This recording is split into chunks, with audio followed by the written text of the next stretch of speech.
सुप्रभात मेरे प्रिय विद्यार्थियों, आप सभी का हार्दिक स्वागत है कक्षा 7वीं के ई लर्निंग हिंदी के महाभारत के कक्षा। तो विद्यार्थियों, जैसा कि आप लोग जानते हैं कि हम लोग इंद्रप्रस्थ नामक महाभारत का एक पाठ पढ़ रहे थे। महाभारत हमारा जो बाल रामायण महाभारत का किताब है उसका एक पाठ पढ़ रहे थे। तो उसी सिलसिले को आज हम आगे बढ़ाएंगे। हमने क्या पढ़ा था, क्या जाना था कि ये जो मतलब हमारे जो धृतराष्ट्र को सबने बहुत कन्विंस किया और बाद में जाकर उनको पता चला कि हाँ, पांडवों को आधा राज्य दे देने में ही श्रेय है। तो यह वार्ता देकर उन्होंने विदुर को जो है राजा द्रुपद के यहाँ भेजा और राजा द्रुपद को उनका संदेशा दिया कि वो द्रौपदी, कुंती माता सहित पांचों पांडवों को अपने राज्य हस्तिनापुर बुला रहे हैं और वहाँ जाकर जो है वो मतलब आधा राज्य लेकर राजी खुशी रहने वाले हैं। लेकिन द्रुपद को शंका हुई, वे इस बात को पूरी तरह से एक्सेप्ट नहीं कर पा रहे थे, लेकिन वो पांडव अब उनके दामाद हैं, उनके ऊपर प्रेशराइज तो नहीं कर सकते हैं। तो उन्होंने जो है कुछ बोलना मुनासिब नहीं समझा और बोला पांडव जैसा चाहेंगे वैसा ही होगा। तब विदुर ने माता कुंती के पास जाकर अपने आने का कारण बताया। तो विदुर ने क्या किया, वो माता कुंती के पास गया और उन्होंने जो है अपने आने का कारण बताया। मैं कहाँ पढ़ रही हूँ बच्चों? हमारे जो बाल महाभारत की किताब है उसकी पृष्ठ संख्या 32 आप लोग निकाल लीजिए, वहाँ पढ़ रही हूँ, ठीक है।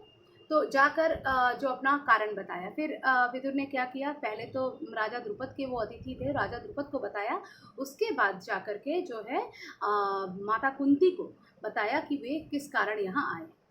कुंती के मन में भी शंका हुई कि कहीं पुत्रों पर फिर कोई आफत ना आ जाए। अब लाक्षागृह से वो लोग बच तो गए हैं, लेकिन लाक्षागृह की बात कोई मामूली बात, भूल जाने वाली बात तो नहीं थी ना। लाक्षागृह की बात बहुत बड़ी बात थी। अगर कोई साजिश करके किसी को किसी मेले में भेजता है, फिर वहाँ पे एक सुंदर सा भवन तैयार करता है, वहाँ पर उनकी इतनी खातिरदारी करता है और बाद में पता चलता है कि वो भवन जो है जानबूझ के ऐसे सामानों से तैयार किया था कि जिनको मतलब तुरंत आग पकड़ जाए, ऐसी चीज़ों से तैयार किया गया था। तो फिर मतलब माता को शंका तो होगी ही कि पूरे उनको एकदम पूरे पांडव वंश को समाप्त कर देने वाला ये एक षड्यंत्र रचा गया था। तो भला उन लोगों पर अचानक उनकी इतनी दया कैसे हो गई 1 साल बाद? तो फिर कुंती का चिंता करना तो लाजमी है। विदुर ने उन्हें समझाया और धीरज देते हुए कहा, देवी आप निश्चिंत रहिए, आपके बेटों का कोई कुछ नहीं बिगाड़ सकता। फिर विदुर वैसे तो बहुत बड़े पॉलिटिशियन हैं, बहुत बड़े राजनीतिज्ञ हैं, उन्होंने वे न्याय के पक्षधर भी थे। तो उनको जो सही लगा उन्होंने वही समझाया। अब बाद में किस चल के किसके मन में क्या है ये तो उनको पता नहीं था ना, कैसे पता करते। तो उन्होंने समझाया कि आप निश्चिंत रहिए देवी, आपके बेटों को अब कोई कुछ नहीं बिगाड़ सकता है।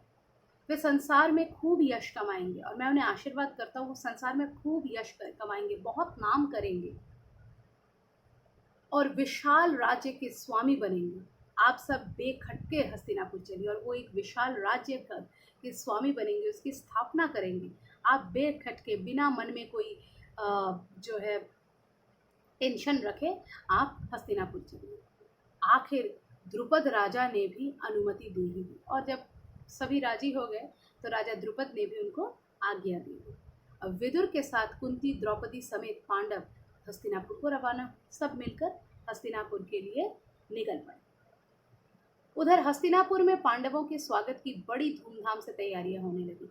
आखिर राजा का आदेश है तो फिर इसलिए जैसे हमारे घर में अगर कोई मेहमान आते हैं, हम उनको प्यार से बुला रहे हैं, तो हम उनके आने के लिए, आदर सत्कार के लिए सब तरह की तैयारियां करते हैं। तो यहाँ भी ऐसा हो रहा था, उनके आदर सत्कार के लिए सब तरह की तैयारियां हो रही थी। राजा ने आदेश दिया है उनको भेजने के लिए, तो एकदम हस्तिनापुर मतलब दुल्हन की तरह सज रही थी। जैसे कि पहले ही निश्चय हो चुका था कि युधिष्ठिर का यथाविधि राज्याभिषेक हुआ और राजा आधा राज्य पांडवों के अधीन किया गया। जैसे ही वो लोग आए, जिस प्रकार महाराज धृतराष्ट्र ने पहले ऐलान कर लिया था, वैसे ही उन्होंने अपने कहे से पीछे नहीं हटे। उन्होंने युधिष्ठिर, जो पांडवों में सबसे बड़े हैं, युधिष्ठिर का राज्य अभिषेक किया और आधा राज्य उनको दे दिया। राज्याभिषेक के उपरांत युधिष्ठिर को आशीर्वाद देते हुए धृतराष्ट्र ने कहा, बेटा युधिष्ठिर, मेरे अपने बेटे बड़े दुरात्मा हैं। एक साथ रहने से संभव है कि तुम लोगों के बीच वैर बढ़े। इस कारण मेरी सलाह है कि तुम खांडवप्रस्थ को अपनी राजधानी बना लेना और वहीं से राज करना। अब देखो, राज्य एक बहुत बड़ा प्लेस है। अब अगर कोई बोलता है कि उस राज्य का आधा, तो एग्जैक्टली कौन से हिस्से का आधा, that has to be mention clearly. ठीक है, तो अब उनको बोला जा रहा है कि तुम आधा राज्य ले लो। तो अब ये आधा राज्य मतलब पांडव एग्जैक्टली कौन सा आधा पोर्शन ले रहे हैं? हस्तिनापुर तो बहुत बड़ी नगरी है, तो उसका कौन सा आधा, ये तो मेंशन नहीं किया गया था।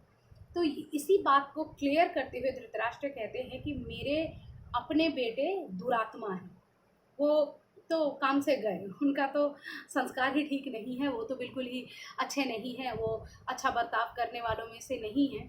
तो वे जब ऐसे हैं तो तुम बेटा उनके साथ मत रहो तो ही बेहतर। तुम लोग एक काम करो, तुम लोग मतलब खांडवप्रस्थ को अपनी राजधानी बना लो और वहीं से राज करो। आधा राज्य वहाँ से भी बनता है, तो वहीं पे राज करो। यहाँ अगर रहोगे तो मेरे जो बेटे हैं उनके मन में जो हमेशा चलता रहता है, वो क्या करेंगे, तुम्हारे साथ वैर करेंगे, दुश्मनी करेंगे, दुश्मनी निकालने की कोशिश करेंगे। तो बेटर है कि तुम लोग उनके साथ अगर मतलब ना रहो, out of sight out of mind हो जाओ, तो सही रहेगा।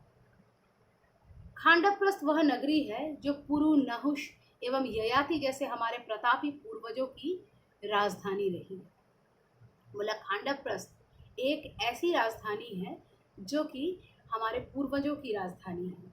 कैसी है? जहाँ पर उनके पूर्व पुरुष, जिनका नाम था पुरु, नहुष, ययाति, ये लोग राज कर चुके हैं।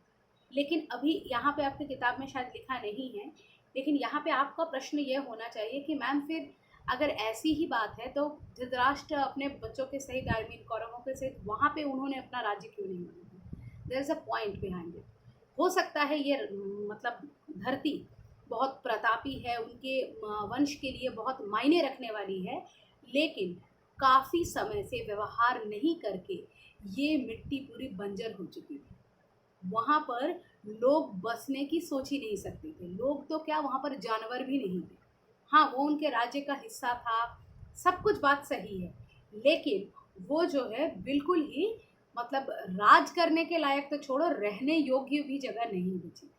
ठीक है, और ये बात धृतराष्ट्र भली भांति जानते थे।